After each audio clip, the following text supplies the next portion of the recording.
into his legs. Then a very different sensation. Something cold and wet flopped against the inside of his thigh. A sheath, still half on. His capote anglaise, his English hat. With an annoyed tug, he plucked it off. He hated wearing such devices, but Roland was as promiscuous as a tomcat. Charles was afraid of getting some dread disease. Thus, he put the bonnet up on his carriage, so to speak, whenever out with Pia for a pleasure ride. Out the side of his eye he caught a glimpse of movement, a flash of Pia's milk-white skin, as she disappeared again up under the shadow of the bed's canopy. A faint clatter alerted him. Charles threw his arms and hands up just in time to deflect a barrage of hard, sharp-edged objects, his cufflinks, studs, her jeweled hair combs, his passport, note-case, whatever else she was able to gather off the nightstand. He tried to catch the last, a flash of metal, his own pocket watch, as it turned out, which he missed completely. Even in broad daylight, he had absolutely no depth perception. When he heard her scraping something more off the bedside table, he launched himself across the bed, through the debris, toward the cloud of galling perfume where, in her dark corner, his hand found an ankle. Grabbing her foot, he yanked Pia toward him. She weighed hardly anything. Pia Montebello was all of 5 feet tall, though the most voluptuous, curvaceous 5 feet of woman any man could ever hope to lay hands on.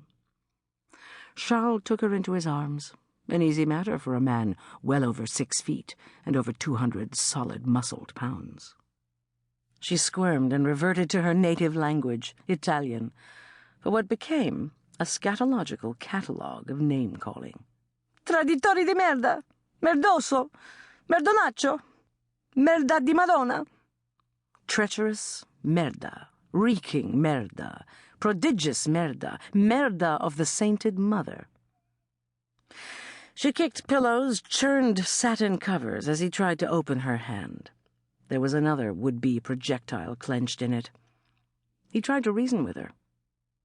"I was going to tell you," he explained, "in Nice, under better circumstances." "Pile of stinking, steaming," she continued in Italian. "I only decided a week ago, and I certainly didn't expect the whole clan to get on the next ship over. They think I went back to France last month." The problem specifically was this. Tonight, at dinner, at a private table not far from Pia, there had been some heavy celebrating by a group murmured to be the Vandermeer portion of the Harcourt Vandermeer wedding party. Only after Pia had been making love with Charles for the better part of the evening and into the night did she mention this amusing coincidence of names, never allowing for a moment that it was no coincidence, that it was the very Harcourt on top of her who had contracted himself name, titles, properties, and money just the week before to the Vandermeers in marriage. Even as Charles had admitted to this fact, Pia had thought he was joking for a full minute, so sure she was of him.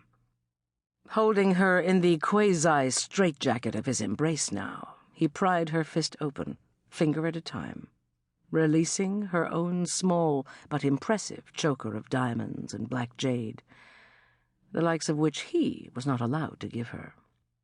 "You're married," he complained, "and my being married has done nothing but complicate our lives.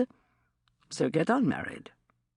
She made a sniff and tried to push away from him. "I knew you'd say that. You know I can't." She sketched again all the reasons she listed every time this subject came up. "My children, the scandal, the money, Roland's position. I have a family, you know." "And I would like one." He tossed the necklace somewhere into the sheets and let her wiggle free.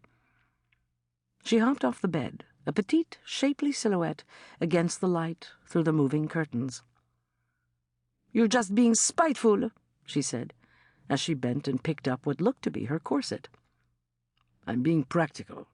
I'm not getting any younger." "Oh, Charles, you could marry anyone any time. In your dotage if you chose to."